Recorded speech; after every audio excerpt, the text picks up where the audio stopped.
Prions ensemble.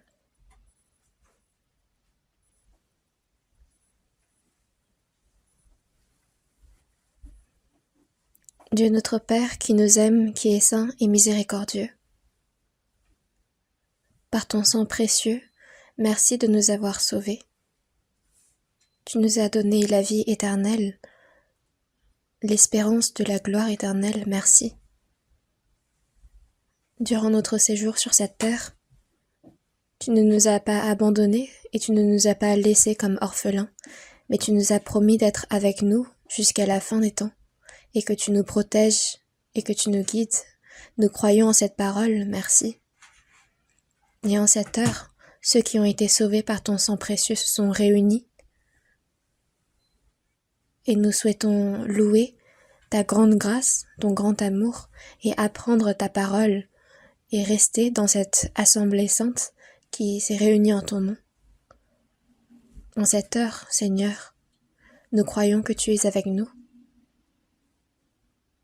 Observe chacun d'entre nous, et par ta main puissante et miséricordieuse, soutiens-nous, afin que par ta parole, ta sagesse, ton Saint-Esprit, tu nous élèves et tu nous rends toujours plus parfaits, afin que le reste de notre vie, nous puissions vivre une vie droite à tes yeux. Garde-nous pour cela. Ce monde devient de plus en plus corrompu et rempli de péchés. Sans ta protection, sans ta conduite, nous ne pouvons que tomber face au péché. Mais par ta main miséricordieuse et puissante, soutiens-nous. Toutes les églises du monde, toutes les nombreuses églises, que au milieu des difficultés, ils puissent garder leur foi. Et à tous les frères et sœurs qui prêchent ton évangile, sois avec eux par ta puissance, par ton Saint-Esprit, afin que, en cette fin des temps, ils puissent prêcher ton évangile avec encore plus d'assurance, afin que de nombreuses âmes puissent recevoir encore le salut. Ceux qui sont dans la maladie, dans la faiblesse, soutiens-les et fortifie-les afin de les relever. Et en ton temps, tu nous donnes la parole dont nous avons besoin et tu nous indiques la voie à suivre. Seigneur, montre-nous ta volonté, montre-nous ta parole et ta providence et enseigne-nous encore par ta parole. Nous avons prié au nom de Jésus, notre Sauveur. Amen. Merci à la chorale. J'aimerais tellement continuer à écouter que des cantiques, que ce soit les paroles du cantique ou que ce soit la voix de la chorale. Ça touche profondément nos cœurs. C'est pourquoi parfois je me demande si c'est pas mieux d'écouter la chorale que la prédication. Merci en tout cas. Nous allons chercher la Bible. C'est dans l'Évangile selon Matthieu, chapitre 6. L'Évangile selon Matthieu, chapitre 6, à partir du verset 9 jusqu'au verset 13, je vais lire. L'Évangile selon Matthieu, chapitre 6, verset 9, je vais lire.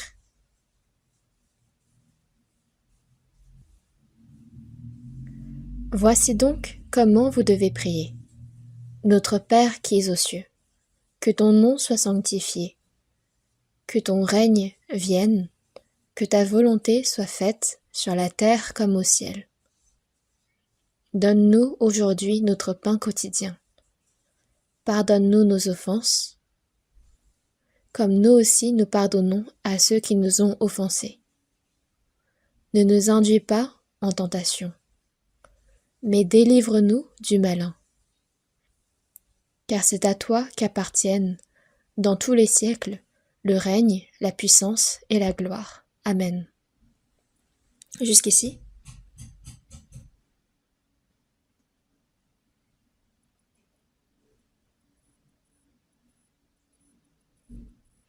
Avez-vous bien passé le Nouvel An chez moi?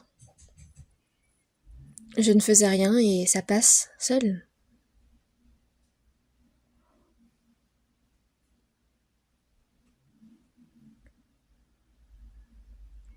Il y a donc le nouvel an de la chair, le nouvel an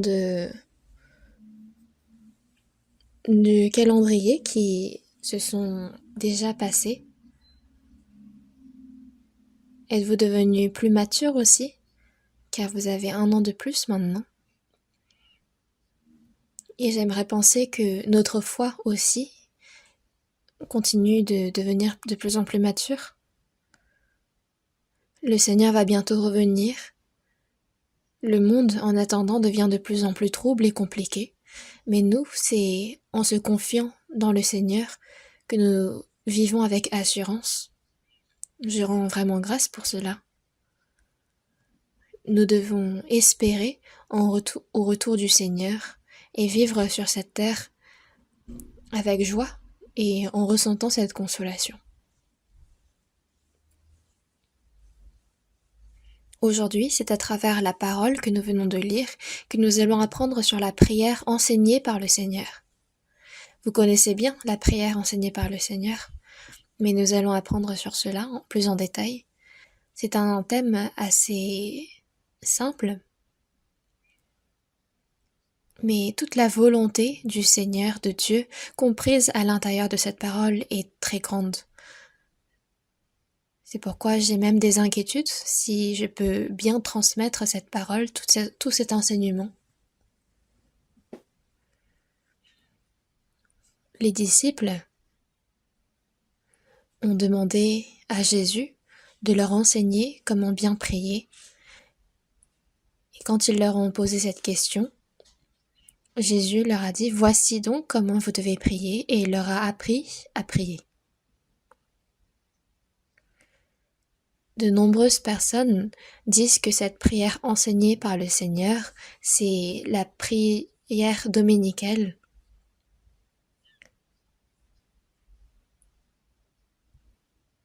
Et en général, dans les églises, quand ils finissent d'adorer le Seigneur, ils disent « Finissons par la prière dominicale ». Et il y a plein de personnes qui apprennent par cœur cette prière.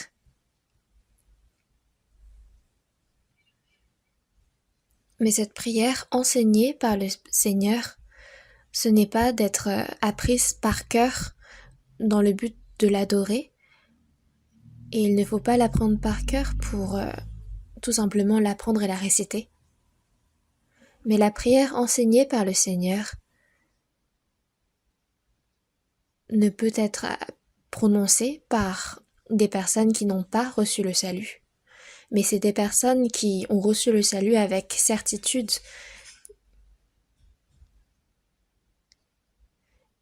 à qui elle est destinée. Et ici, c'est les points importants à inclure dans la prière, mais ça ne veut pas dire que c'est les seuls points qu'il faut prier. Jésus a donc montré les points essentiels qu'il faut inclure dans sa prière. Dans Psaume 17, verset 1, « Éternel, écoute la droiture, sois attentif à mes cris, prête l'oreille à ma prière faite avec des lèvres sans tromperie. » Il y a une telle prière qui a été faite. Nous aussi, quand nous appelons quelqu'un, nous prenons notre téléphone à l'oreille et nous ne disons pas seulement tout ce que nous voulons dire et nous raccrochons, mais nous disons d'abord « allô », puis après l'autre personne répond et il faut vérifier l'identité du correspondant et ensuite on transmet ce qu'on veut transmettre, n'est-ce pas, de façon simple. La prière est faite à Dieu. Et déjà, le simple fait de pouvoir prier à Dieu, c'est un fait surprenant.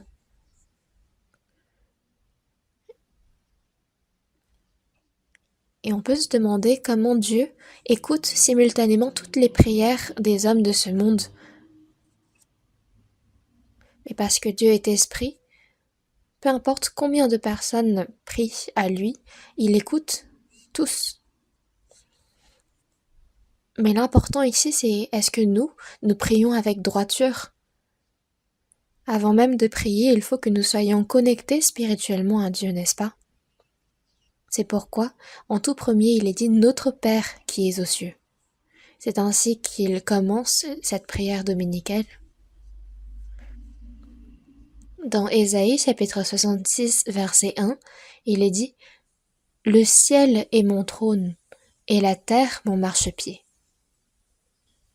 Il y a une telle parole. Le fait que le ciel est le trône de Dieu, ça fait référence à l'univers. Notre Père qui est aux cieux. Et ensuite, dans Jérémie chapitre 23 verset 24,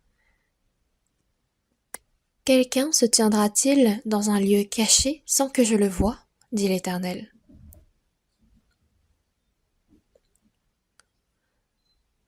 Ne remplis-je pas, moi, les cieux et la terre, dit l'Éternel.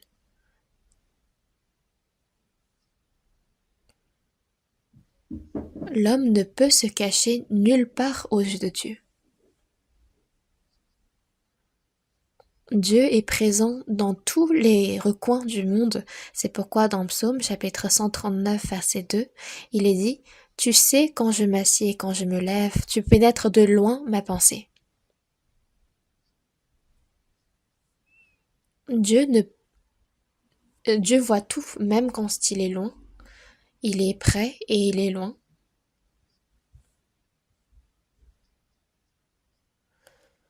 C'est pourquoi Dieu remplit les cieux et la terre. Il n'y a aucun endroit où il n'est pas. Et il est celui qui dirige les cieux, la terre, c'est lui qui les a créés. Il est donc au-dessus des cieux. Et ce Dieu-là, le fait qu'on puisse l'appeler notre Père, c'est une très grande grâce. Il a créé les cieux, la terre, l'univers. Il dirige tout le cours de l'humanité. Et Dieu qui a créé ces choses ne réside pas dans l'univers, mais au-dessus de l'univers. Le fait que le ciel est son trône, et que nous puissions appeler ce Dieu-là notre Père, n'est-ce pas un fait très surprenant? Notre Père qui est aux cieux. Rien qu'en prononçant ces mots, est-ce que ça ne vous fait pas tressaillir? Le fait que nous puissions appeler ce Dieu, créateur des cieux et de la terre, notre Père, c'est un très grand privilège. Dans Jean chapitre 1, verset 12, il est dit « Mais à tous ceux qui l'ont reçu, à ceux qui croient en son nom, elle a donné le pouvoir de devenir enfants de Dieu. » Quand nous avons reçu le salut, quand nous avons reçu Christ dans notre cœur, Dieu est devenu notre Père et nous sommes devenus ses enfants. Donc c'est les personnes qui ont reçu avec certitude le salut qui peuvent appeler Dieu notre Père. Et c'est une grande puissance. C'est le pouvoir de devenir enfant de Dieu. Si nous sommes nés en tant qu'enfants de l'empereur, nous sommes princes, et c'est un grand pouvoir. Mais c'est un pouvoir qui est donné seulement par le droit de naissance, parce que nous sommes nés sous l'empereur.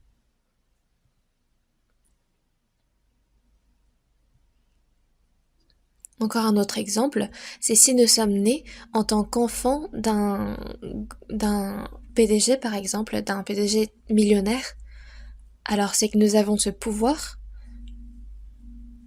d'hériter de sa richesse. Mais nous, c'est à Dieu qui a créé les cieux et la terre que nous sommes enfants.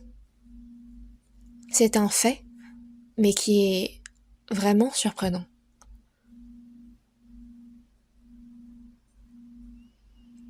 Donc le fait de pouvoir appeler Dieu Père,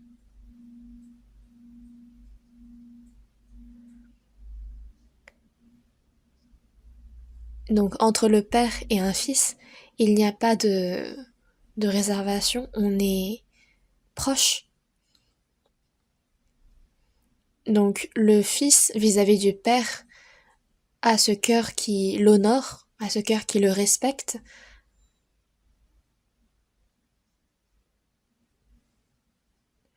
Et le fait de pouvoir appeler Dieu notre Père, on rend beaucoup grâce pour cela. Notre Père qui est aux cieux, on ne peut pas donc l'appeler ça n'importe comment.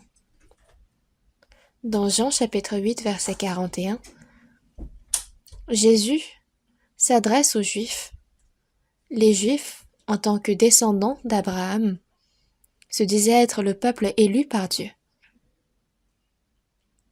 De tous les peuples de l'humanité sur cette terre, ils ont été choisis par Dieu. Ça ne veut pas dire pour autant qu'ils étaient plus aimés par Dieu, mais Israël, c'est à travers eux que Dieu a manifesté qui il était au monde, et c'est pour cela qu'il les a séparés du monde.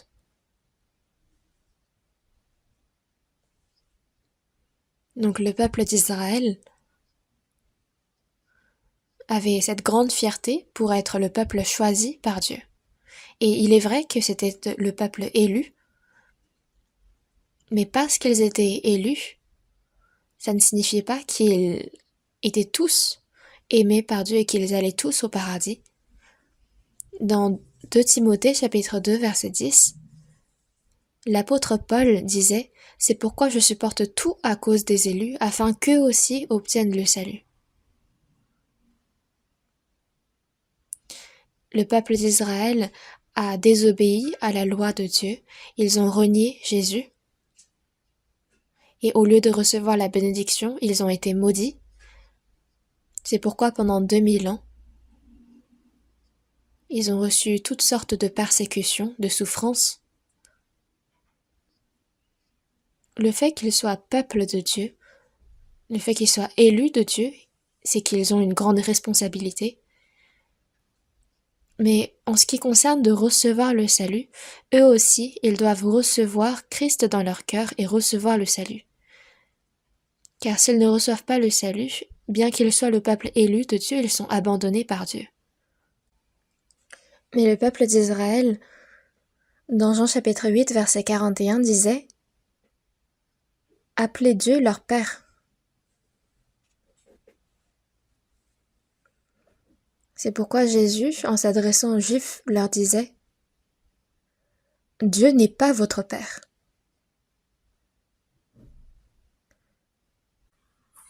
Le peuple d'Israël disait que Dieu, le Créateur des cieux et de la terre, les avait choisis et ils se vantaient d'être ses enfants.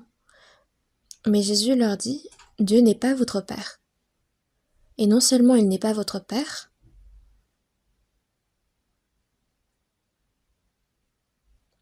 mais que vous êtes nés du diable, vous avez pour père le diable.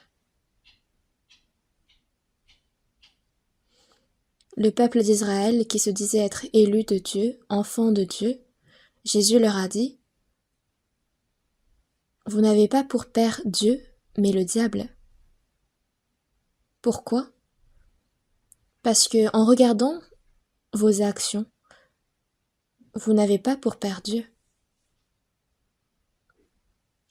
Vous avez pour père le diable et vous voulez accomplir les désirs de votre père. Il a été meurtrier dès le commencement. Dans Genèse, il a corrompu Adam et Ève, il a corrompu toute l'humanité au péché. Et pendant toute l'histoire de l'humanité, il continue de tenter les hommes et de les faire tomber.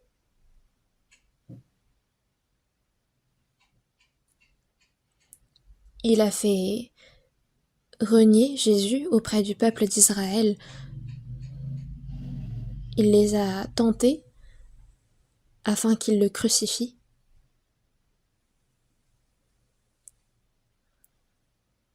Et il est dit, il a été meurtrier dès le commencement et il ne se tient pas dans la vérité parce qu'il n'y a pas de vérité en lui.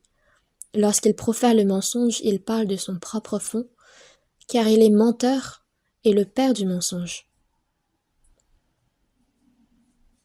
Le diable est menteur, il est le père du mensonge, et toutes ces choses, tous ces péchés proviennent du diable. C'est pourquoi vous avez pour père le diable. et vous voulez accomplir les désirs de votre père.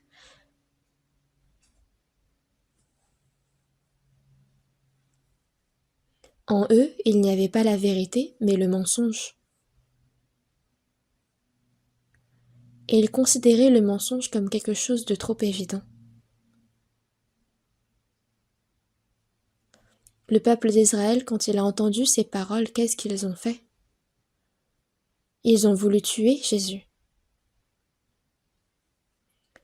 Eux, ils se croyaient être le peuple élu de Dieu, être enfants de Dieu, mais ils ont entendu cette parole qui dit « Vous avez pour père le diable et vous voulez accomplir les désirs de votre père. » Comment pensez-vous que les Juifs ont réagi? C'est à partir de ce moment-là qu'ils ont voulu tuer Jésus. Et même encore maintenant, il y a beaucoup de personnes religieuses qui ne sont pas nées de nouveau et qui appellent Dieu Père. Alors qu'ils ne sont pas nés de nouveau, ils appellent tout naturellement Dieu leur Père. Quand on va dans d'autres églises, il y a une personne qui se tient à côté et qui dit Dieu Père, et l'autre personne qui la voit va se mettre à faire pareil. Mais parce qu'ils ne comprennent pas pourquoi, parce qu'ils imitent seulement en action, ils appellent Dieu leur Père. Mais quand est-ce qu'ils ont reçu Dieu en tant que leur Père? Quand est-ce qu'ils sont nés de nouveau? Être né de nouveau, c'est que on est né charnellement une fois à partir de nos parents, puis la deuxième fois, c'est quand on reçoit Jésus dans notre cœur, c'est à ce moment-là qu'on est né de nouveau et à partir de Dieu cette fois-ci. Donc d'être né de nouveau, ça veut dire qu'on est né à partir de l'Esprit de Dieu, et c'est à ce moment-là qu'on devient enfant de Dieu. Mais sans même avoir cette expérience d'être né de nouveau, il y a tellement de personnes qui, seulement par habitude, appellent Dieu leur Père, et ils font très bien des prières. C'est comme quand on tient le téléphone à la main, à l'oreille, et quand on se met à parler sans même prendre en compte la personne derrière. Donc on dit toutes les choses qu'on veut dire, puis après on raccroche, mais qu'on raccroche ou non, de toute façon, s'il n'y a pas de personne derrière qui écoute, ça veut rien dire. Si on peut prier correctement, c'est qu'il faut d'abord avoir une relation droite avec Dieu. Et si on prie droitement, alors on peut mener aussi une bonne vie de foi. La prière n'est donc pas quelque chose de formel.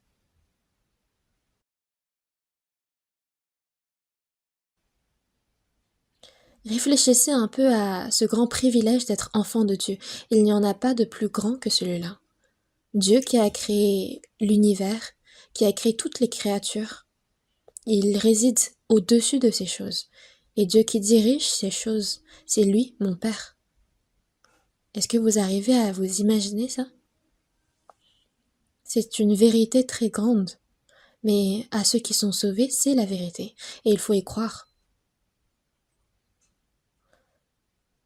Et nous devons vivre avec aussi cette fierté que nous sommes enfants de Dieu. Cherchons ensemble dans Psaume chapitre 103. Psaume chapitre 103 verset 20.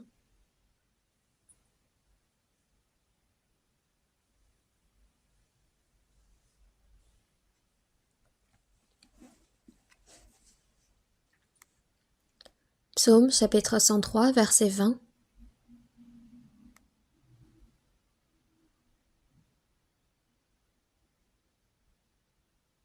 Jusqu'au verset 22, je vais lire. Bénissez l'Éternel, vous ses anges, qui êtes puissants en force et qui exécutez ses ordres en obéissant à la voix de sa parole. Bénissez l'Éternel, vous toutes ses armées, qui êtes ses serviteurs et qui faites sa volonté. Au verset 22, lisons ensemble. Bénissez l'Éternel, vous toutes ses œuvres, dans tous les lieux de sa domination. Mon âme bénit l'Éternel. Et si on parle des anges, Il est dit, vous ces anges qui êtes puissants en force et qui exécutez ses ordres en obéissant à la voix de sa parole. Donc c'est qu'ils sont puissants. Ceux qui sont puissants après Dieu, c'est les anges, vous le savez. Parce que Dieu agit à travers les anges. Il y a plein d'œuvres qu'il accomplit à travers ces anges. Quand Israël n'avait pas de loi, c'est à travers les anges que Dieu leur a fait comprendre sa volonté. Et encore dans Daniel chapitre 12 verset 1, il est dit « En ce temps-là se lèvera Michaël, le grand chef, le défenseur des enfants de ton peuple. » Donc Michaël, c'est un des anges spéciaux de Dieu. Il y en a 3. Michaël, Gabriel, Lucifer. Et Lucifer est l'ange déchu. Il s'est opposé à Dieu, il est devenu le diable. Mais Michaël, c'est le grand chef, c'est l'ange de l'armée. C'est lui qui est le défenseur des enfants d'Israël. Et encore, quand on regarde dans Josué, chapitre 23, verset 10, quand il faisait la guerre contre les païens, il disait « Un seul d'entre vous en poursuivait 1000, car l'Éternel votre Dieu combattait pour vous, comme il vous l'a dit. » Dieu combat pour le peuple d'Israël, et il est dit que un seul d'entre vous en poursuivait 1000. Parce que si Dieu combat pour nous, pourquoi nous ne pourrions pas combattre et vaincre 1000, 10 000?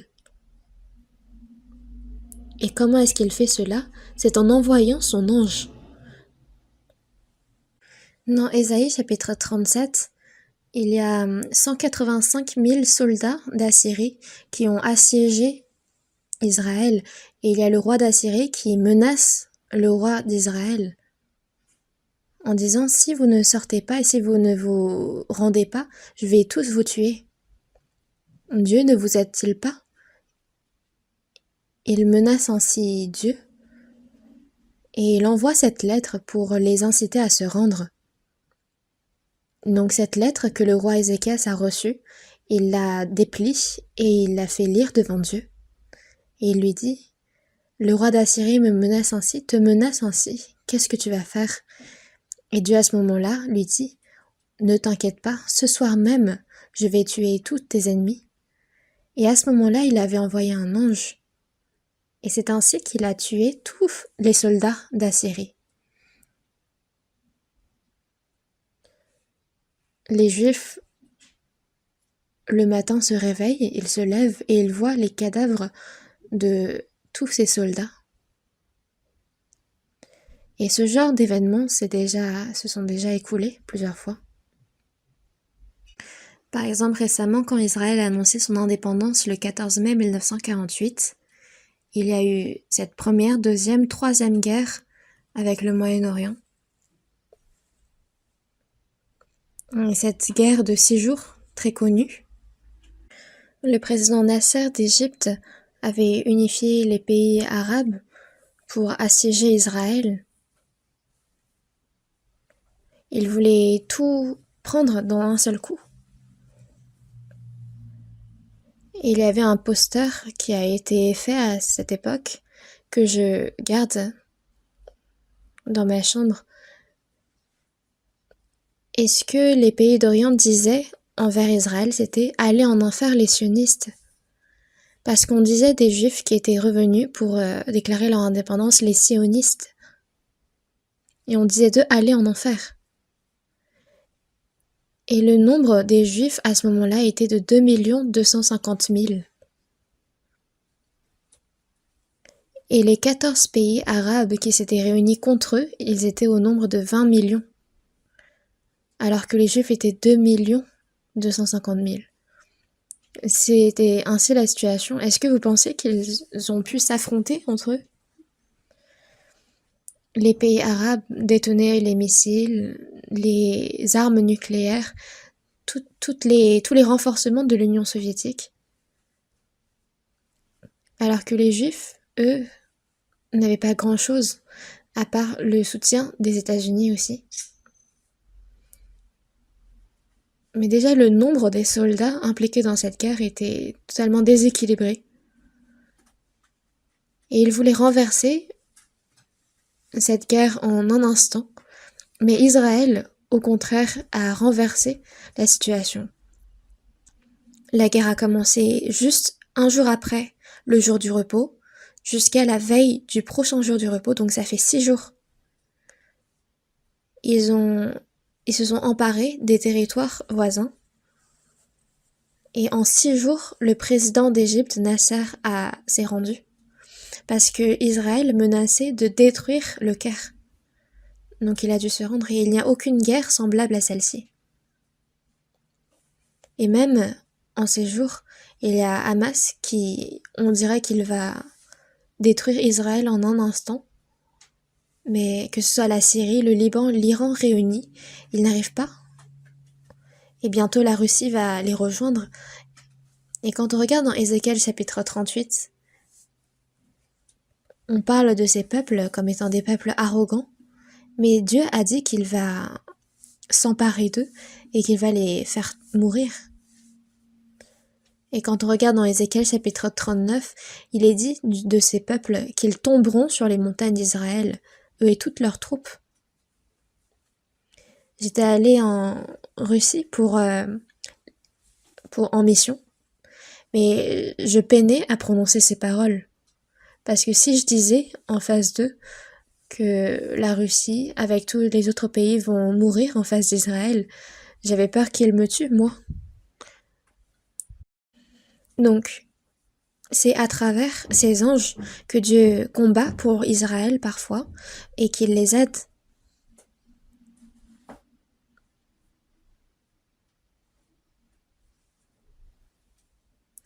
Et il est dit, bénissez l'Éternel, vous ses anges qui êtes puissants en force et qui exécutez ses ordres en obéissant à la voix de sa parole. Les anges sont puissants en force, mais savez-vous qu'ils ne peuvent devenir enfants de Dieu?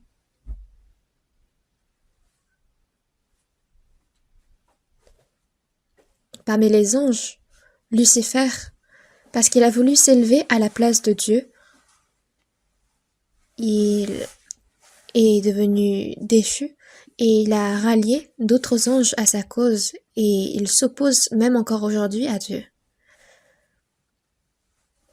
Dans Matthieu chapitre 25 verset 41, il est dit « Retirez-vous de moi, maudits, allez dans le feu éternel qui a été préparé pour le diable et pour ses anges. » Donc il y a le diable et il y a d'autres anges qui l'ont suivi.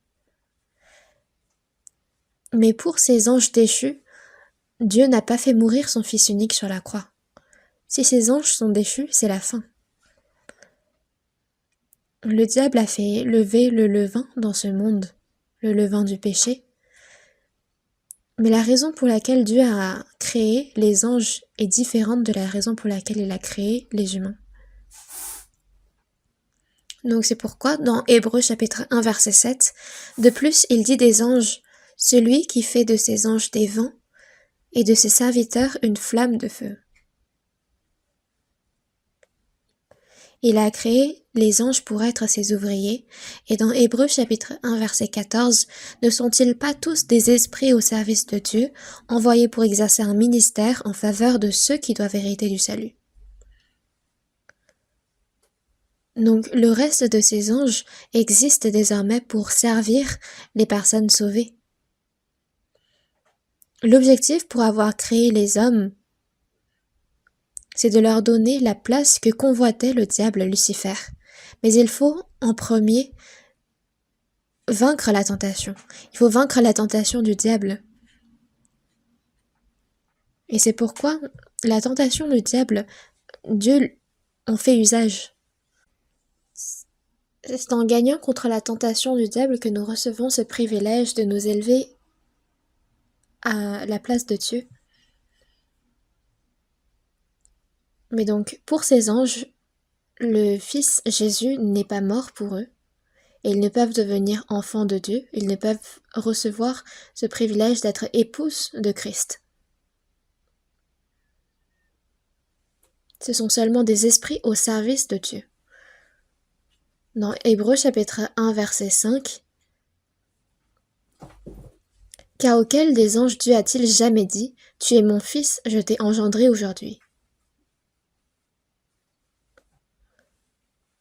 Auparavant, il y avait un homme qui était venu me voir en disant, j'ai compris quelque chose de surprenant dans la Bible.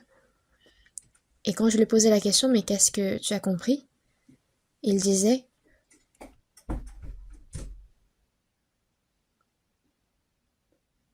il a dit, Dieu a choisi un parmi ses anges et il lui a dit, toi, tu vas devenir mon fils Jésus.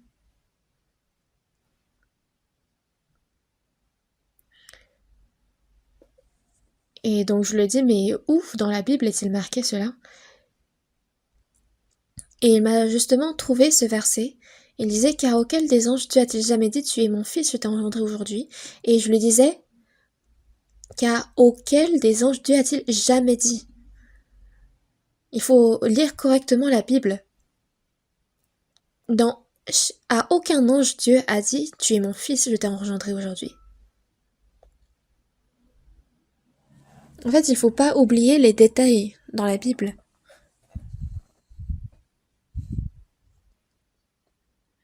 Dans tous les cas, les anges sont puissants après Dieu, et c'est des êtres remarquables, mais ils ne peuvent devenir enfants de Dieu. C'est pourquoi dans 1 Pierre chapitre 1, verset 12,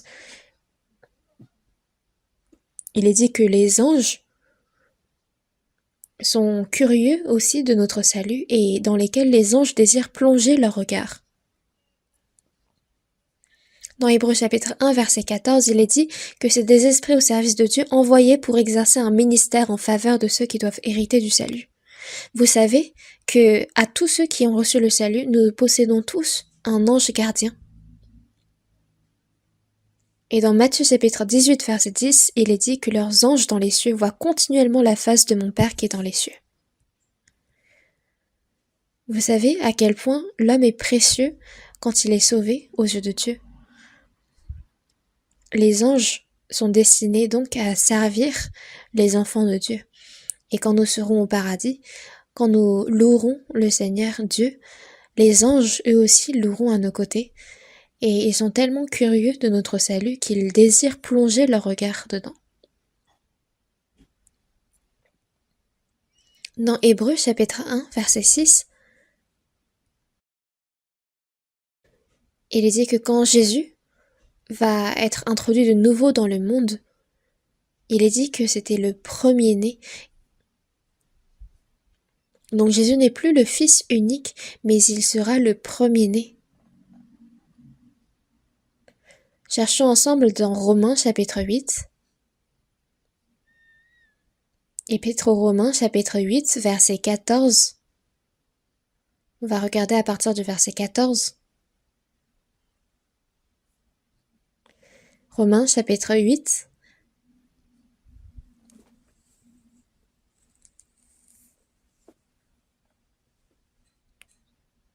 À partir du verset 14. Car tous ceux qui sont conduits par l'Esprit de Dieu sont fils de Dieu. Et vous n'avez point reçu un esprit de servitude pour être encore dans la crainte, mais vous avez reçu un esprit d'adoption par lequel nous crions « Abba, Père ». L'Esprit lui-même rend témoignage à notre esprit que nous sommes enfants de Dieu. Or, si nous sommes enfants, nous sommes aussi héritiers, héritiers de Dieu et co-héritiers de Christ, si toutefois nous souffrons avec lui, afin d'être glorifiés avec lui. Quand nous regardons cette parole, il est dit des enfants de Dieu qu'ils sont conduits par l'Esprit de Dieu, que c'est eux qu'on appelle fils de Dieu. Une personne sauvée a reçu l'Esprit de Dieu. Tout à l'heure, à la chorale, il disait « Je me réjouis jour et nuit quand je marche avec lui, car l'Esprit du Seigneur est en moi. Il demeure, alléluia, il demeure en moi. » Donc une personne sauvée, c'est qu'elle est née de nouveau, qu'elle a reçu l'Esprit de Dieu, qu'elle a reçu le pardon des péchés, qu'elle va au paradis et qu'elle est enfant de Dieu. Donc toutes ces choses, c'est simultané. Même si la personne, alors même, ignore ces choses, elle a reçu toutes ces choses. Dans Galates chapitre 3 verset 2, il est dit « Est-ce par les œuvres de la loi que vous avez reçu l'Esprit ou par la prédication de la foi ?» C'est par la foi. Il faut croire pour recevoir l'Esprit. Mais une personne qui a reçu le salut avec certitude a reçu l'Esprit. Dans Romains chapitre 8, il est dit « Et vous n'avez point reçu un esprit de servitude pour être encore dans la crainte, car un esclave est toujours dans la crainte. Car s'il fait la moindre erreur, il a toujours cette crainte d'être viré. Mais quand nous sommes enfants, fils, nous n'avons pas cette inquiétude. Nous sommes sans crainte. Car une fois qu'on est fils pour l'éternité. C'est pourquoi vous n'avez pas reçu un esprit de servitude, mais un esprit d'adoption par lequel nous crions « Abba, Père ».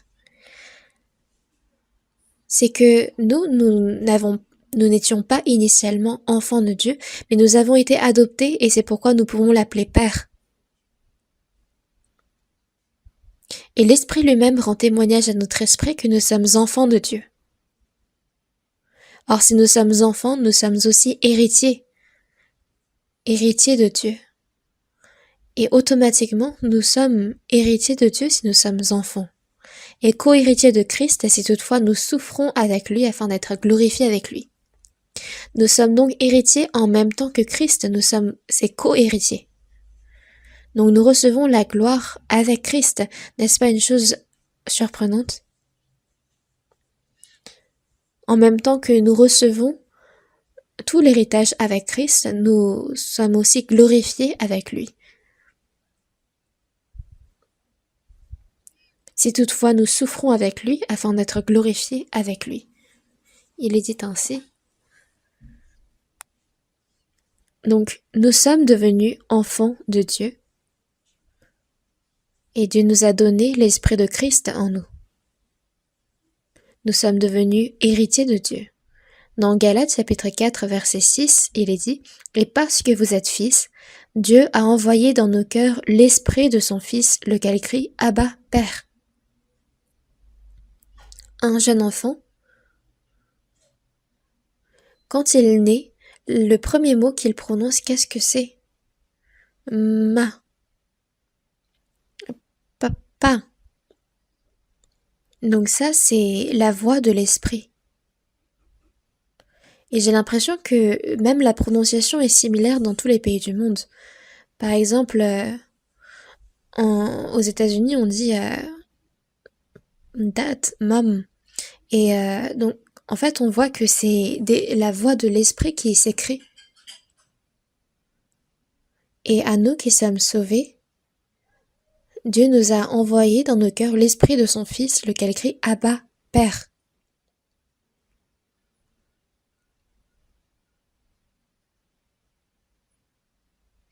Donc, nous ignorons à quel point c'est une grande grâce d'être enfant de Dieu.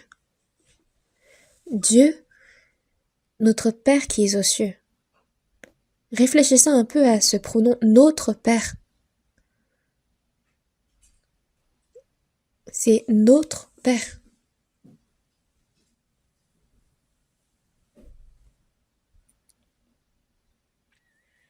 Après que Jésus est ressuscité, il y avait des femmes qui sont allées visiter sa sépulture, et parmi elles, il y avait Marie de Magdali. C'était la femme qui avait versé du parfum sur les pieds de Jésus. Elle était allée voir sa sépulture. Et elle a rencontré Jésus en chemin, qui lui a dit « Va trouver mes frères. Et dis-leur que je monte vers mon Père et votre Père, vers mon Dieu et votre Dieu. » Il a dit « Mes frères, my brothers. » Mon Père et votre Père, mon Dieu et votre Dieu. Quand vous lisez cette parole, est-ce que ça ne vous touche pas au plus profond de votre cœur? Mon Père et votre Père, mon Dieu et votre Dieu. Ils étaient donc au même statut que Jésus. Jésus, avant même de mourir, il était fils unique. Il n'y en avait qu'un seul. Mais si le grain de blé qui est tombé en terre meurt, il porte beaucoup de fruits. Jésus est tombé depuis le ciel sur cette terre, il est mort en tant que fils unique, et le fils unique, en mourant, a fait naître de nombreux fils encore. Donc Jésus n'est plus fils unique, afin que son fils fût le premier-né entre plusieurs frères. Donc il est devenu le premier-né, le fils aîné. C'est pourquoi dans Hébreux chapitre 1 verset 6, et lorsqu'il a introduit de nouveau dans le monde le premier-né, Jésus avant de mourir sur la croix, il était le fils unique, mais après quand il a ressuscité, il est devenu le premier-né.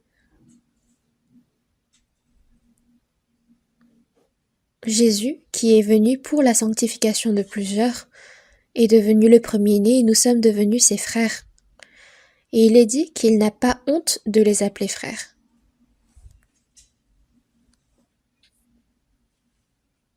Et il a dit de nous que nous sommes ses frères.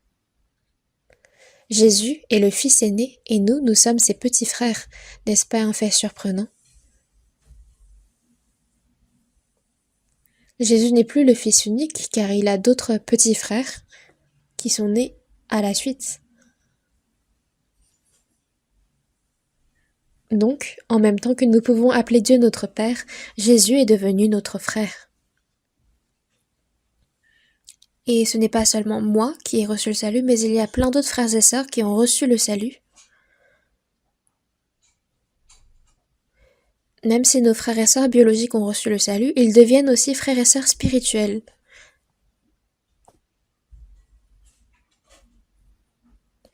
Et Dieu n'aime que ses fils.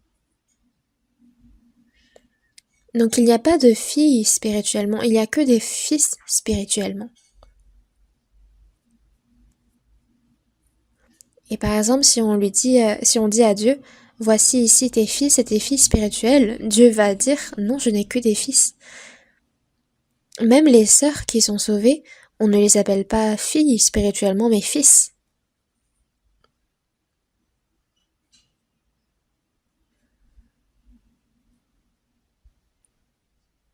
Nous avons reçu cette puissance d'être appelés enfants de Dieu, ce privilège.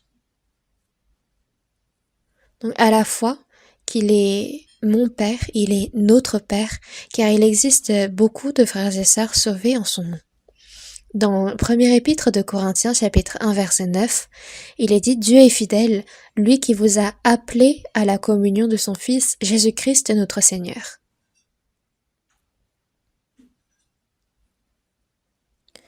Le fait qu'il nous ait appelés, c'est de nous avoir sauvés, et dès l'instant où il nous a sauvés,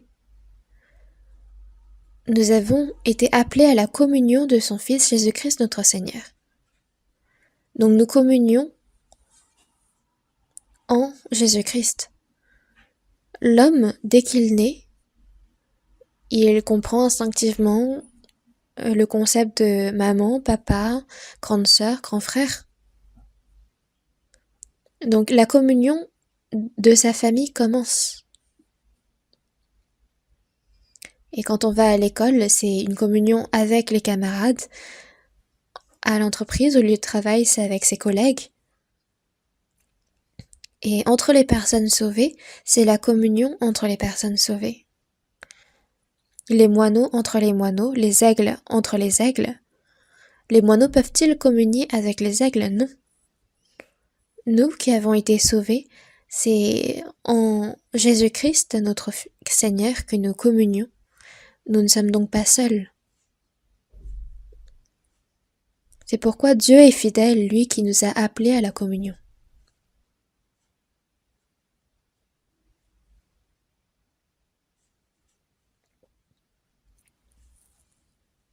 Et encore dans Éphésiens chapitre 4 verset 13, il est dit « Jusqu'à ce que nous soyons tous parvenus à l'unité de la foi et de la connaissance du Fils de Dieu. » Nous sommes devenus un par la foi en Dieu et par la connaissance en Jésus. Et c'est ça qu'on appelle l'Église. Une personne sauvée est devenue unie à tous ceux qui croient en Jésus, le Fils de Dieu. Dans Éphésiens chapitre 4, verset 3, il est dit « Vous efforçant de conserver l'unité de l'esprit ». Nous avons cette même foi, cette même espérance, ce même objectif de vie. C'est pourquoi nous sommes un. Dieu, notre Père qui est aux cieux, à l'intérieur de ce nôtre, c'est inclusif et ça comprend toutes ces choses. À la fois que Dieu est mon Père, il est notre Père.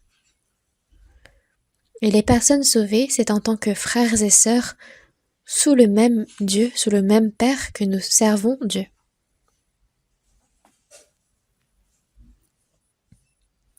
Cherchons ensemble dans l'épître aux Éphésiens, chapitre 2, verset 19. Éphésiens chapitre 2, verset 19, lisons ensemble. Ainsi donc, vous n'êtes plus des étrangers, ni des gens du dehors, mais vous êtes concitoyens des saints, gens de la maison de Dieu. Ainsi donc, les personnes sauvées ne sont plus des étrangers. Par exemple, si sur la porte d'une maison il y a marqué « Interdit aux étrangers, aux gens du dehors », alors on ne peut pas rentrer. Nous, avant de recevoir le salut, nous étions des étrangers, des gens du dehors concernant la promesse de Dieu. Mais ainsi donc, nous ne sommes plus des étrangers ni des gens du dehors, mais nous sommes concitoyens des saints, gens de la maison de Dieu. Nous sommes citoyens d'une même cité. Dans Philippiens chapitre 3 verset 20, il est dit « Mais notre cité à nous est dans les cieux, d'où nous attendons aussi comme Sauveur le Seigneur Jésus-Christ. »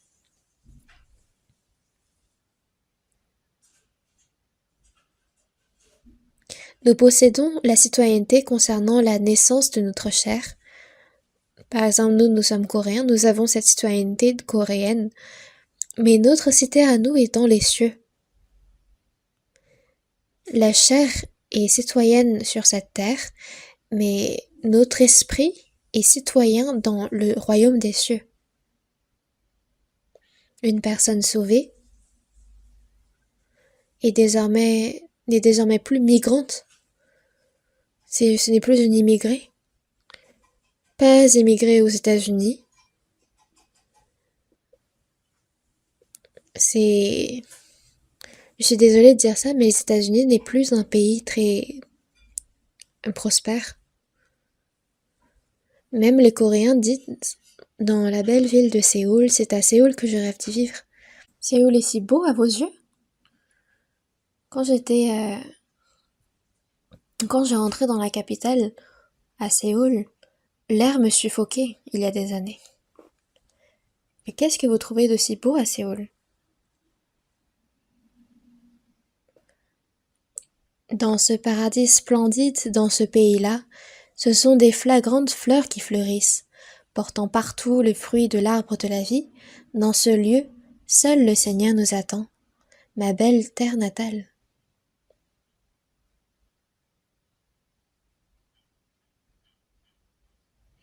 Les anges m'appellent pour que je vienne dans ce paradis. Nous qui avons reçu le salut, nous sommes citoyens du royaume des cieux. Et nous irons bientôt dans ce lieu. Il n'y a pas besoin d'avion, il n'y a pas besoin que nous soyons migrants, mais quand le Seigneur reviendra, nous irons. Et j'ai bien l'impression que nous allons y aller comme Enoch de son vivant. Mais attendons un peu.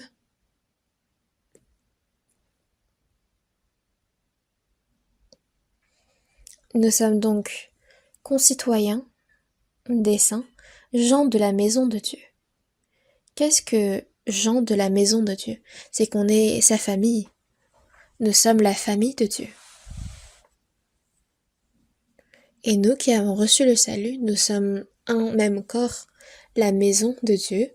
Nous sommes, par le sang de Jésus, la même famille avec Dieu. Nous avons reçu ce même sang et nous sommes un corps. Nous avons cette même espérance, la même foi, le même objectif de vie. Et bientôt, nous irons et nous vivrons éternellement au royaume des cieux. Il est dit que le sang est plus fort que l'eau, bien sûr, certes, mais l'esprit est encore plus précieux que le sang. Les liens de la chair, même s'ils sont bons, ils se terminent en quelques années. Mais vous pensez que vous allez rester éternellement avec les liens de la chair? Je suis désolée, mais l'affection humaine va se terminer et nous allons tous être rassemblés, nous les frères et sœurs spirituels, dans le royaume des cieux. Donc les liens charnels vont se terminer. Alors que les liens créés par l'esprit sont éternels. Je ne sais pas comment est-ce qu'on va vivre dans le royaume des cieux, mais je sais avec certitude que ce sera très bien. Il y a beau avoir des choses bien dans ce monde, ça ne compare pas aux choses qui vont être présentes au royaume des cieux. L'esprit est donc plus précieux que les liens de la chair. Et nous, ayant reçu le même salut en Christ, nous sommes devenus gens de la maison de Dieu.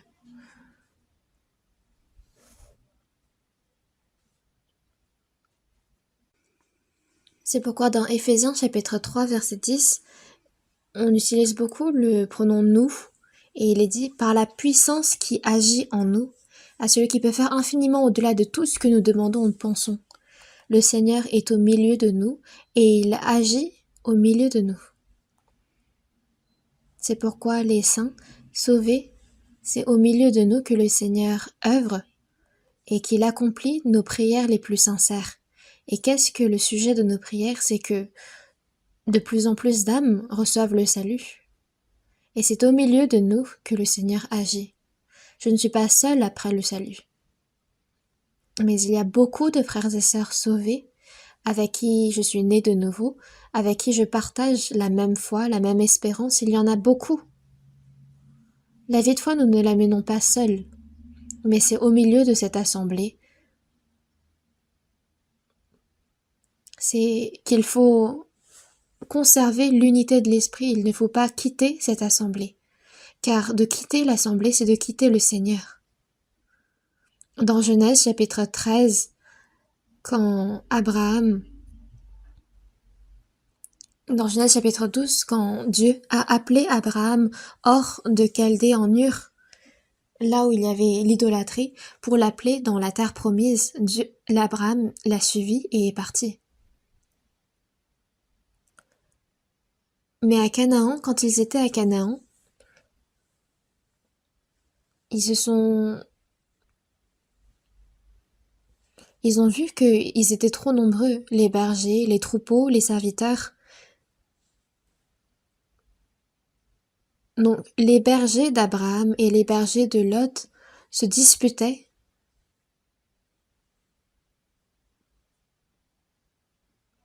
Et Abraham a pris cette décision et lui a dit à Lot, nous sommes du même sang.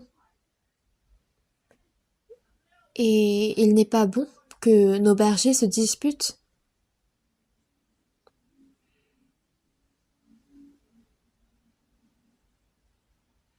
Mais Lot, dans sa position, ne devait pas quitter Abraham. Parce que Dieu a promis d'être avec Abraham et toutes ses promesses étaient avec Abraham. Donc il ne fallait absolument pas qu'il le quitte. Mais quand Abraham lui a dit « Tout le pays n'est-il pas devant toi? Sépare-toi donc de moi. Si tu vas à gauche, j'irai à droite. Si tu vas à droite, j'irai à gauche. Choisis. » Et Lot, le neveu d'Abraham, qu'est-ce qu'il aurait dû répondre? Moi, te quitter? Tu ne sais donc pas que te quitter, c'est comme quitter Dieu, je ne te quitterai pas. Il aurait dû juste reprendre ses bergers.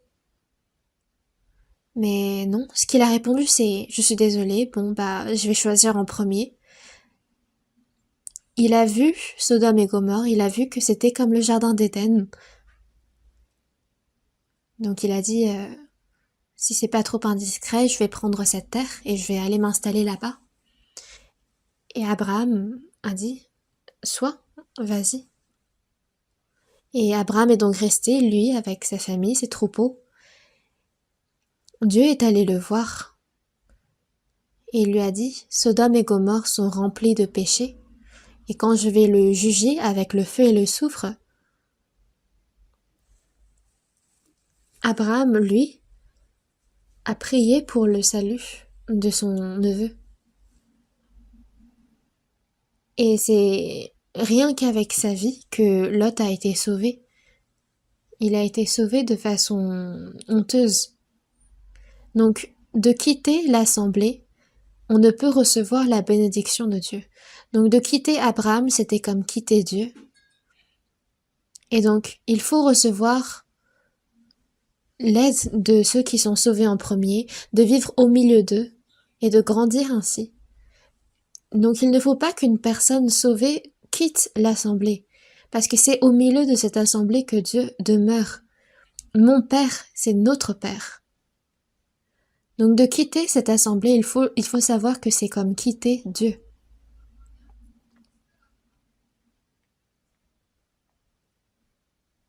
Il y a des personnes qui se disent être sauvées, mais qu'on ne voit pas pour un temps, qui quittent l'Église. Et après un certain temps, quand c'est avantageux pour eux, ils reviennent. Mais ces personnes-là, on ne les voit pas très bien régulièrement. Et on ne sait pas si ces personnes ont véritablement reçu le salut ou pas. Parce que c'est de rester au milieu de l'assemblée qui consiste en la preuve qu'on est sauvé.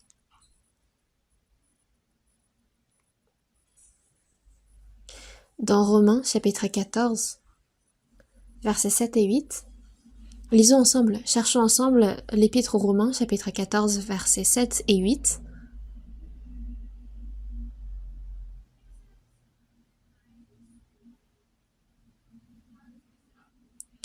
Versets 7 et 8, lisons ensemble.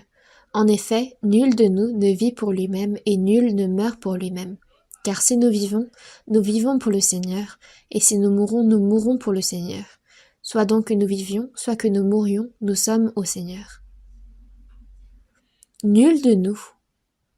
Nous ici, c'est un mot très religieux en fait, parce que nous ici désigne l'assemblée des saints sauvés. Et nul de nous ne vit pour lui-même, et nul ne meurt pour lui-même. C'est une parole très normale. Car après le salut, si je vis pour toi, si je meurs pour toi, que je vive ou meure, je suis à toi. C'est une vérité. Mon corps, mon esprit n'appartiennent plus à nous-mêmes, mais c'est au Seigneur. Donc nul de nous ne vit pour lui-même, et nul ne meurt pour lui-même. Comment rendrai-je à l'Éternel tous ses bienfaits envers moi? Si j'ai vraiment reçu le salut, alors il faut vivre une vie qui rend les bienfaits de Dieu envers moi. Car si nous vivons pour le Seigneur, et si nous mourrons pour le Seigneur. N'est-ce pas vrai? C'est quelque chose de trop évident, il n'y a rien de spécial à cela. Mais moi, ce n'est pas trop comme ça. Mais moi, je vis pour moi-même, je fais des efforts pour moi-même, je vais mourir pour moi-même. Si c'est ainsi qu'on pense, c'est qu'il y a quelque chose qui ne va pas. Nous, désormais, nous sommes dans ce même point commun que nous sommes enfants de Dieu. C'est pourquoi nous ne vivons plus pour nous-mêmes, mais c'est pour le Seigneur. C'est pour le Seigneur que nous unissons nos forces, pour son évangile, pour sa gloire, selon sa parole.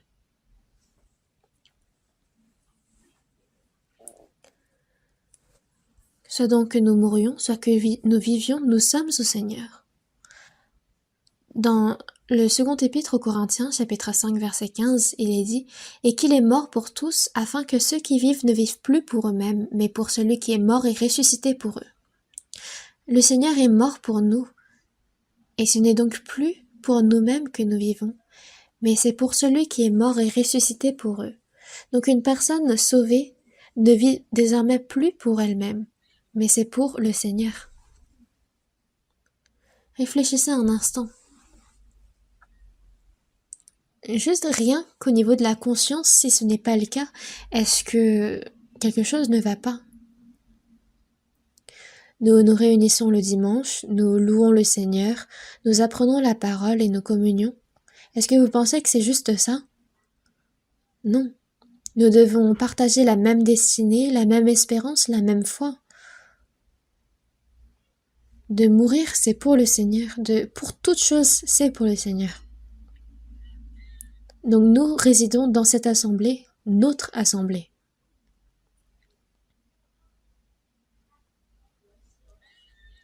Voyons ensemble dans Hébreux chapitre 2.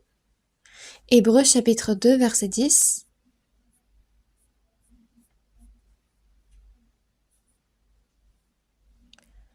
Hébreux chapitre 2, verset 10. Il convenait, en effet, que celui pour qui et par qui sont toutes choses, et qui voulait conduire à la gloire beaucoup de fils, éleva à la perfection par les souffrances le prince de leur salut.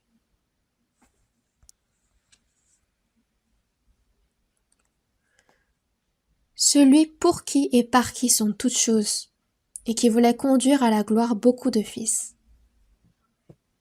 Donc, celui qui a créé toutes choses, le Créateur, c'est le Seigneur, qui voulait conduire à la gloire beaucoup de fils.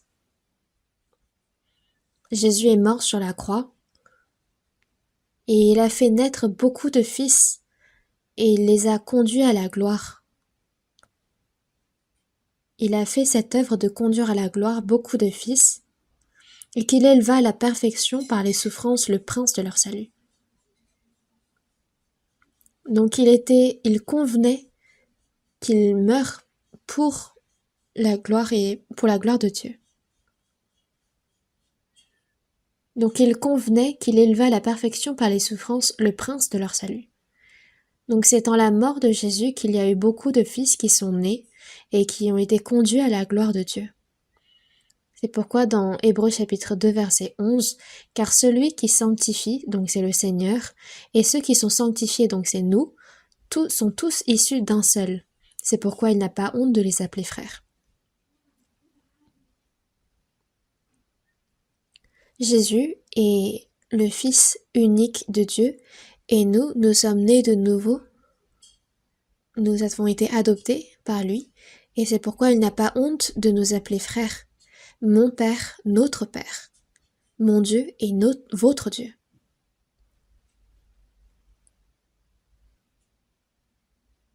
Nous sommes donc devenus fils de Dieu avec Christ, et nous pouvons ainsi entrer dans sa gloire. C'est une chose surprenante.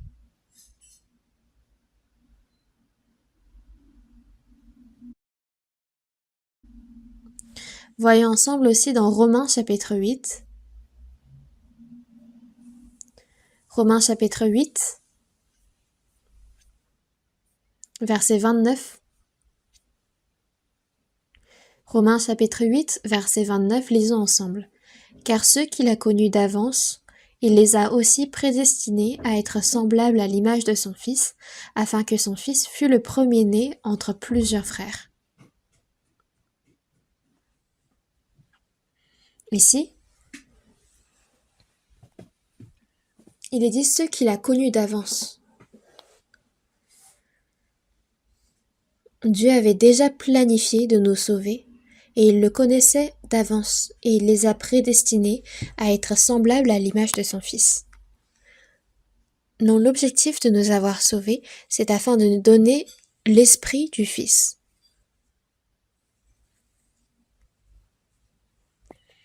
C'est afin d'être semblable à l'image de son Fils. Mais qu'est-ce que cela signifie? C'est que le petit frère doit être semblable à son grand frère. Nous, en tant que petits frères de Christ, nous devons imiter Jésus, notre grand frère, le premier-né, afin que son Fils fût le premier-né entre plusieurs frères. Nous sommes devenus les petits frères au premier-né qui est Jésus, et nous devons devenir semblables à l'image de Jésus. Nous sommes devenus enfants de Dieu en Jésus, et il nous a appelés à la communion de son Fils Jésus-Christ, notre Sauveur. Nous devons devenir de plus en plus semblables au Seigneur. nous les personnes sauvées, afin d'être semblables à l'image de son Fils, il est dit qu'il nous a connus d'avance. Dans Galates chapitre 4 verset 19, l'apôtre Paul disait « Mes enfants, pour qui j'éprouve de nouveau les douleurs de l'enfantement, jusqu'à ce que Christ soit formé en vous. » La mère souffre pour enfanter son enfant, et auparavant, il y avait les chances de mourir pendant l'enfantement était grande. Mais aussi, d'élever l'enfant, c'est aussi un grand effort, c'est aussi un grand sacrifice. Donc les parents, pour élever leurs enfants, c'est toute leur vie qu'ils s'efforcent, qu'ils sacrifient.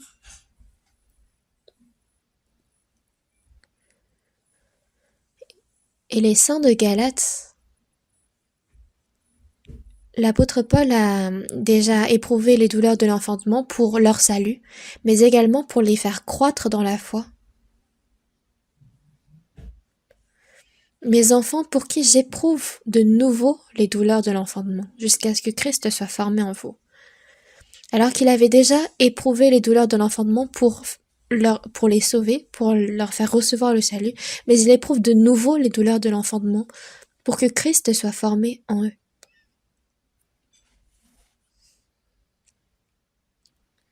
Donc, Dieu nous a sauvés afin que nous soyons semblables à l'image de son Fils, et nous devons ressembler davantage au Seigneur.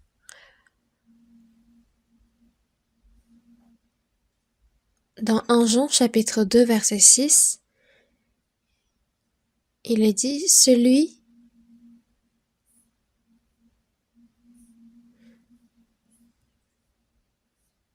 qui dit qu'il demeure en lui doit marcher aussi comme il a marché lui-même. » Donc, comme le Seigneur a agi, nous aussi nous devons agir ainsi. Que ce soit nos pensées, nos paroles, nos actions, nous devons imiter le Seigneur. Dans 1er épître aux Corinthiens chapitre 13 verset 11, l'apôtre Paul disait « Lorsque j'étais enfant, je parlais comme un enfant, je pensais comme un enfant, je raisonnais comme un enfant. Lorsque je suis devenu homme, j'ai fait disparaître ce qui était de l'enfant. » Qu'est-ce que de devenir homme? C'est que, depuis notre salut, que les paroles que nous prononçons, les actions que nous faisons, la façon dont nous pensons, nous devons ressembler davantage au Seigneur. C'est cela que de devenir homme. Nous devons l'imiter et le ressembler davantage, afin que, quand le Seigneur va revenir, quand nos corps vont être transformés, nous soyons totalement semblables au Seigneur.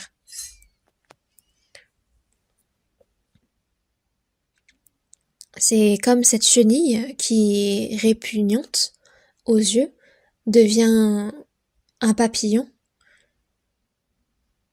Il y a ce processus où il est changé en papillon. De la même façon, nous aussi, petit à petit, nous ressemblons au Seigneur, et après, pour que nous déployions nos ailes et devenons comme le Seigneur. Quand on parle, quand on témoigne, on a l'impression qu'on devient mature, mais quand on regarde nos actions, notre façon de penser au quotidien, on se met à douter, est-ce qu'on est vraiment sauvé? Est-ce qu'on est vraiment comme le Seigneur? Donc, de recevoir le salut et ensuite de croître dans la foi, ce n'est pas qu'en théorie, mais il faut vraiment le montrer en action. Dans Colossiens chapitre 3 versets 9 et 10, il est dit « Vous étant dépouillés du vieil homme et de ses œuvres, et ayant revêtu l'homme nouveau qui se renouvelle dans la connaissance selon l'image de celui qui l'a créé. » Le vieil homme, c'est la personne que nous étions avant le salut. Il faut s'en dépouiller. Et ayant revêtu l'homme nouveau qui se renouvelle dans la connaissance selon l'image de celui qui l'a créé. Dans Genèse chapitre 1 verset 27, on voit que Dieu créa l'homme à son image, qu'il le créa à l'image de Dieu. Donc Dieu, quand il nous a sauvés, il nous a rétablis, il nous a renouvelés, il a mis en nous un homme nouveau. Et c'est selon l'image de celui qui nous a créés que nous devons revêtir cet homme nouveau. Et dans 2 Pierre chapitre 1 verset 4, il est dit « Lesquels nous assurent de sa part les plus grandes et les plus précieuses promesses, afin que par elles vous deveniez participants de la nature divine, en fuyant la corruption qui existe dans le monde par la convoitise. » Dieu qui nous a créés à son image, nous devons devenir participants de sa nature divine. Dans Matthieu chapitre 5 verset 48, « Soyez donc parfaits comme votre Père céleste est parfait. » Comment pourrions-nous devenir parfaits comme Dieu? Si le Père est remarquable, le Père dirait à son Fils « Deviens comme moi ». Il ne dira pas « Deviens la moitié de moi-même », mais il dira « Deviens comme moi ». On ne peut certes pas devenir meilleur que le Père, mais on peut devenir au moins comme le Père. Et donc nous devons devenir, plus on grandit, comme le Père. Quand on regarde les moines dans les temples de bouddhistes, vous pensez qu'ils ressemblent à qui? Le Bouddha a été créé pour manifester la bienveillance incarnée. Toujours à sonner les gonds. Quand on les voit, les moines, ils ressemblent de plus en plus au vrai Bouddha.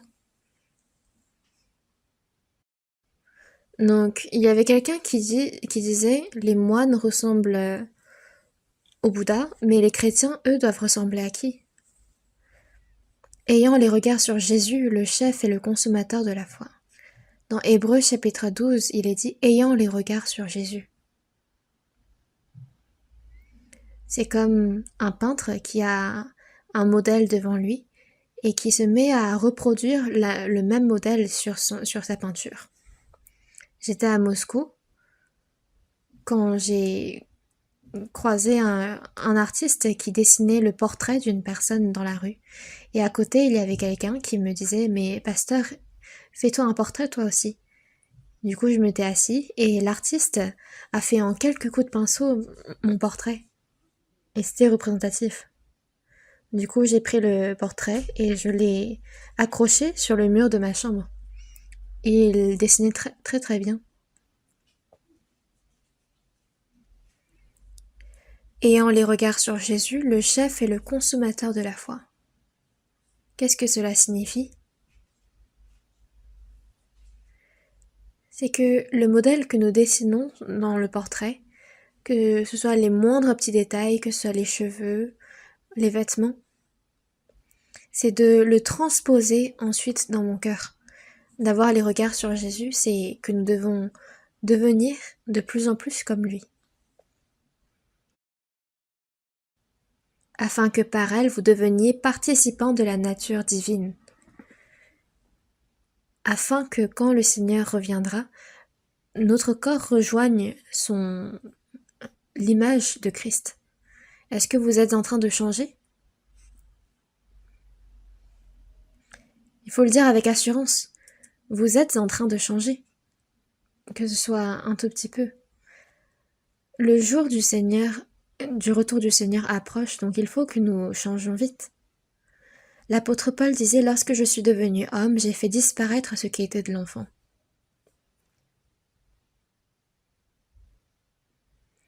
Donc maintenant que nous sommes devenus hommes, nous devons devenir comme le Seigneur. Dieu, notre Père qui est aux cieux, ce grand privilège que nous avons de l'appeler n'est pas vain. Nous devons chaque instant penser au Père et l'imiter. Jésus disait même « Celui qui m'a vu a vu le Père ». Jésus est Dieu qui s'est manifesté en tant qu'homme. Donc l'amour de Dieu, la droiture de Dieu, sa profondeur et sa personnalité ont été manifestés à travers Jésus. Donc nous, en ayant vu Jésus à travers la Bible, nous devons imiter Dieu. Cherchons ensemble dans 1 Jean chapitre 3.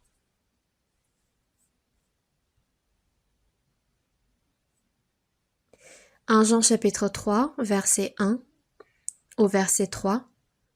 Lisons ensemble lentement. Voyez quel amour le Père nous a témoigné pour que nous soyons appelés enfants de Dieu. Et nous le sommes. Si le monde ne nous connaît pas, c'est qu'il ne l'a pas connu. Bien-aimés, nous sommes maintenant enfants de Dieu, et ce que nous serons n'a pas encore été manifesté. Mais nous savons que, lorsque cela sera manifesté, nous serons semblables à lui, parce que nous le verrons tel qu'il est. Quiconque a cette espérance en lui se purifie, comme lui-même est pur. Essayez de relire cette parole quand vous serez chez vous. Voyez quel amour le Père nous a témoigné. Dieu, le Père, qui est mon Père et qui est notre Père, et nous le sommes.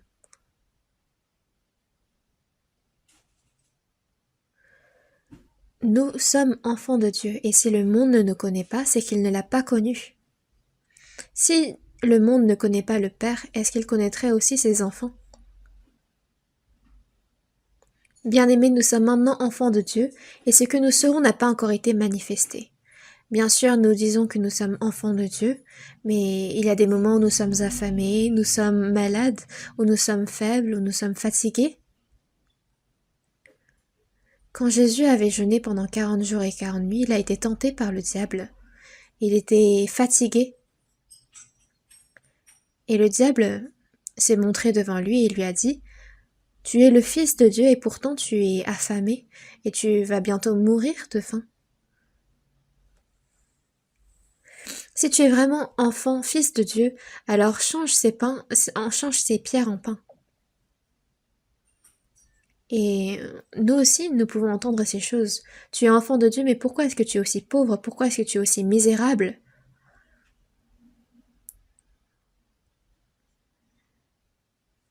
Et Jésus n'a pas dit: Oh, j'ai oublié cela.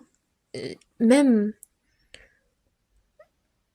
je suis fils de Dieu, donc je peux changer ces pierres en pain. Il avait cette même chair que nous, il ressentait la même fatigue que nous ressentons, mais il a quand même vaincu la tentation du diable, et il a répondu: L'homme ne vivra pas de pain seulement, mais de toute parole qui sort de la bouche de Dieu. Ça ne veut pas dire qu'il est satisfait et qu'il vit seulement avec la parole, mais c'est que d'obéir à la parole, c'est la priorité. Et à chaque tentation du diable, il répondait avec: Il est écrit, il est écrit. C'est donc avec la parole de Dieu qu'il a surmonté les tentations. Nous sommes enfants de Dieu à l'intérieur, mais par l'extérieur, il n'y a rien qui s'est encore manifesté. Parfois nous sommes haïs, nous sommes persécutés, nous sommes pauvres, nous sommes misérables, mais ça ne change rien au fait que nous sommes enfants de Dieu. Mais nous savons que lorsque cela sera manifesté, nous serons semblables à lui. Quand le Seigneur va revenir, nous deviendrons comme lui.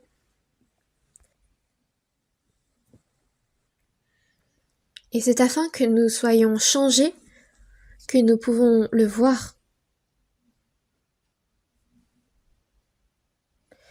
Et c'est seulement les personnes sauvées qui peuvent voir Jésus ressuscité. Quand Jésus va revenir, c'est seulement les personnes sauvées qui pourront le voir. Mais nous savons que lorsque cela sera manifesté, nous serons semblables à lui, parce que nous le verrons tel qu'il est. Donc quand le Seigneur va revenir sur sa terre, nous le verrons et nous serons changés en un instant, en un corps glorieux. Parce que nous le verrons tel qu'il est. Quiconque a cette espérance en lui se purifie comme lui-même est pur. Ceux qui ont cette espérance qu'ils vont être comme le Seigneur, il ne faut pas seulement se contenter d'être content de ce qu'on va devenir, mais nous devons se purifier, nous purifier.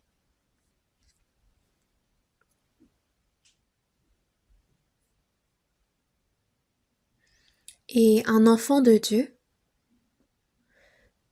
quand il commet un péché, quand il commet une erreur, n'est pas laissé par lui-même, mais il reçoit le châtiment. Pourquoi? Parce que Dieu l'aime. Cherchons ensemble dans Hébreux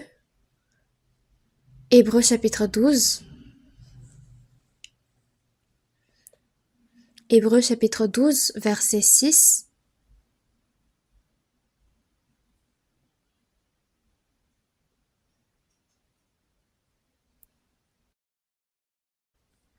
Car le Seigneur châtie celui qu'il aime, et il frappe de la verge tous ceux qu'il reconnaît pour ses fils.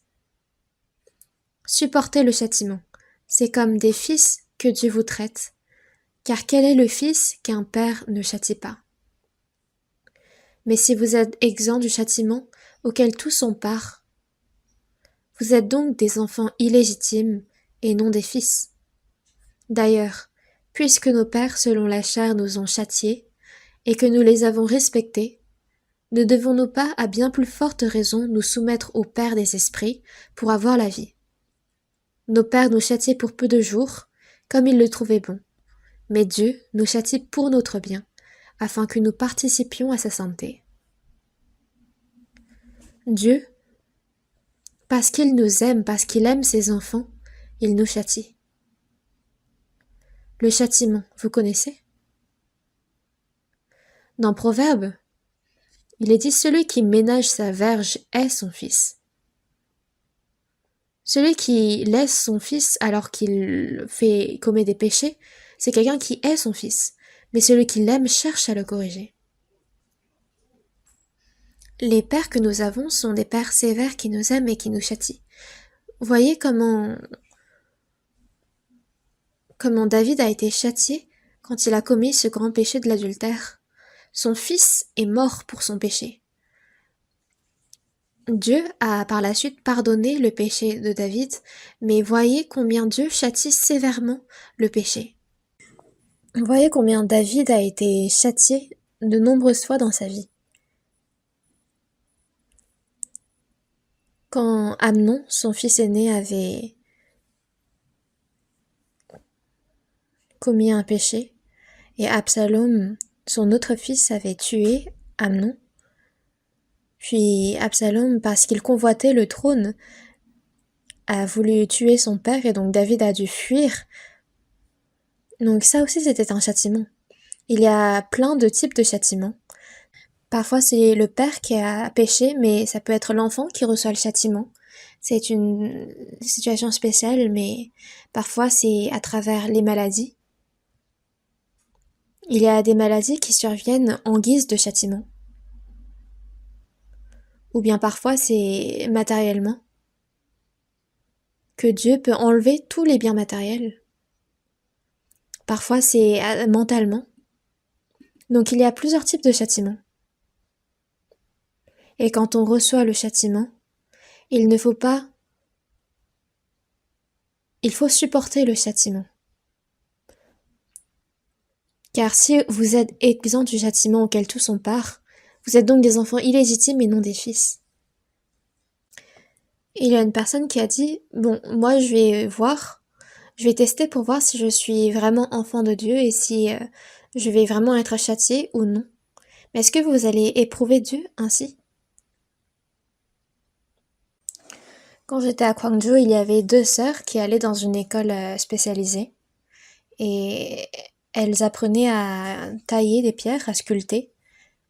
J'avais même pris des cours particuliers avec elles. J'avais même acheté un petit couteau qui servait à tailler la pierre. Et cette sœur avait une très bonne vie de foi, mais elle était en âge de se marier. Et parce qu'on lui avait recommandé un frère pour candidat pour son mariage, elle ne l'aimait pas et elle s'est finalement mariée avec un homme de ce monde qui n'était pas sauvé. Et l'autre sœur à côté s'est aussi mariée avec un homme non croyant. Et à côté, je leur ai dit: mais vous allez être châtiés. Et elles répondaient: mais certes, on va être châtiés. Et après leur mariage, elles ont disparu comme le vent avec leur mari. On ne savait pas ce qu'elles étaient devenues.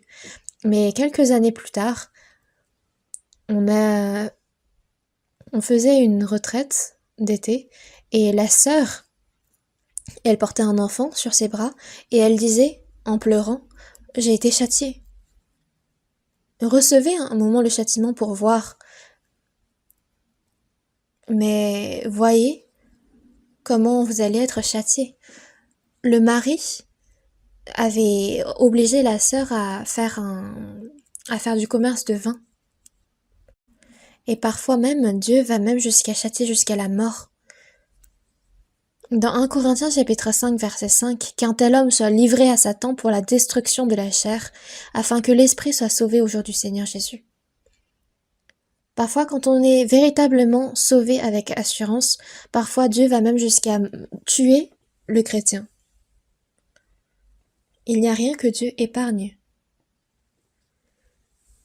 Donc de pouvoir appeler Dieu notre Père qui est aux cieux, c'est un fait vraiment important, ce n'est pas un problème simple. Le temps est passé à force de parler sur le châtiment, mais cette prière dominicale que le Seigneur nous enseigne, j'ai voulu en parler au moins une fois, et à force d'en parler, ce n'est vraiment pas une chose simple. Notre Père qui est aux cieux. Cette simple parole, notre Père qui est aux cieux. Dans cette parole, notre responsabilité est tellement grande. Nous sommes fils de Dieu. C'est la plus grande grâce et la plus grande gloire qui nous a été donnée, mais c'est aussi la plus grande de ses responsabilités. Et nous ne pouvons pas vivre n'importe comment en tant qu'enfants de Dieu. C'est une place de gloire devant Dieu. C'est pourquoi nous devons vivre correctement en tant que ses fils. Nous allons continuer la suite et nous allons prier maintenant. Dieu notre Père qui est miséricordieux, nous vivions éloignés de toi dans nos péchés et nous étions destinés à recevoir ton jugement de colère. Mais nous avons, par ton grand amour surprenant, où le Seigneur est mort pour nous, et par le sang que tu as versé, tu nous as sauvés inconditionnellement. Merci pour cette grande grâce. Désormais, notre corps, notre esprit ne nous appartiennent pas, mais c'est à toi. C'est pourquoi, le reste de notre vie, puissions-nous vivre correctement pour toi, afin de vivre en rendant tous tes bienfaits envers nous. Et nous te confions toutes les choses entre tes mains, Seigneur, afin que nous puissions grandir et devenir de plus en plus comme toi. Et nous croyons à ce que quand tu reviendras, nos corps vont être changés en corps de gloire. Et tous les jours, purifie-nous et sanctifie-nous afin que nous te ressemblions davantage. Et nous avons prié au nom du Seigneur Jésus-Christ. Amen.